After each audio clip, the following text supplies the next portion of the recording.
동서양의 신간의 차이점에 대해서 이야기를 해보도록 하겠습니다. 사실은 동양과 서양은 굉장히 신의 관점이 달랐어요.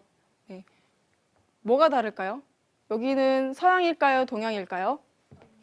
어떻게 알았어요? 써 있나요?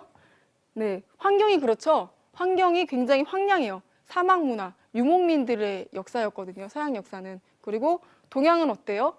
동양은 정착을 해서 농경사에 농사를 지으면서 이렇게 생활을 했었어요. 그래서 봄에는 봄의 신이 있고 생명을 이렇게 태어나게 하는 봄신이 있고 여름에는 그 새싹들이 자라게 하는 여름신이 있고 가을에는 알곡이 여물게 하는 가을신이 있고 그리고 겨울에는 모든 만물이 쉬게 하는 겨울신이 있다라고 생각을 했어요. 그래서 이 봄과 여름, 가을과 겨울을 주재하시는 그 분이 계시다라고 생각을 했습니다.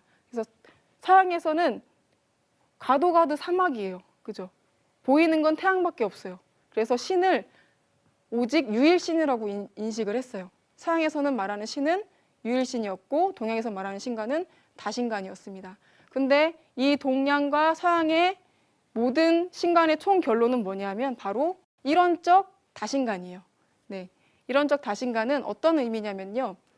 첫 번째, 한 분의 최고신을 중심으로 수많은 신들이 존재한다 라는 뜻이고요. 두 번째, 근본은 같지만 서로 다른 객체와 윗격으로 존재한다. 말이 좀 어려운데요. 이렇게 생각하면 될 것 같아요. 여러분, 한 나라에는 대통령이 있죠. 그래요? 대통령도 있고 버스 기사 운전하시는 분도 있고 중고등학생들도 있어요. 이런 사람들이 다 같은 사람이에요. 다 너무너무 소중합니다. 인권은 평등해요. 같은 사람이에요. 하지만 하는 일에 따라서 그 사람의 위상은 달라지겠죠.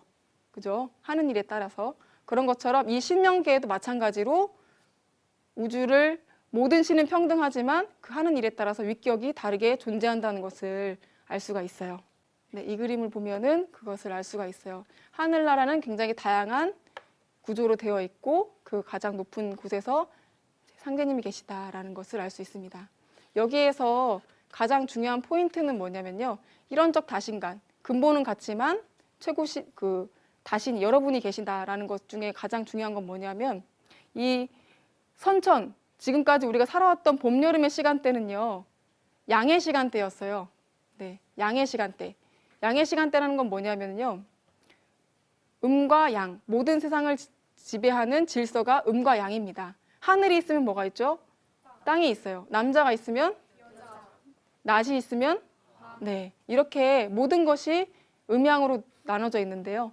우리가 지금까지 살아왔던 선천은 양의 시간대였습니다. 그래서 최고의 주제자이신 상제님께서 양의 시간대에는 양인 하늘에 계세요.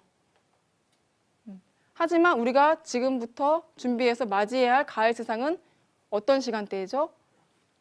네, 음의 시간대죠. 가을은 음의 시간대예요. 그래서 상제님께서 음시대에는 음의 세상인 인간 역사 속에 등장하셔서 주제를 하신다는 겁니다. 네, 그게 굉장히 중요한 이야기예요. 자, 그래서 이 말씀 같이 읽어보도록 하겠습니다.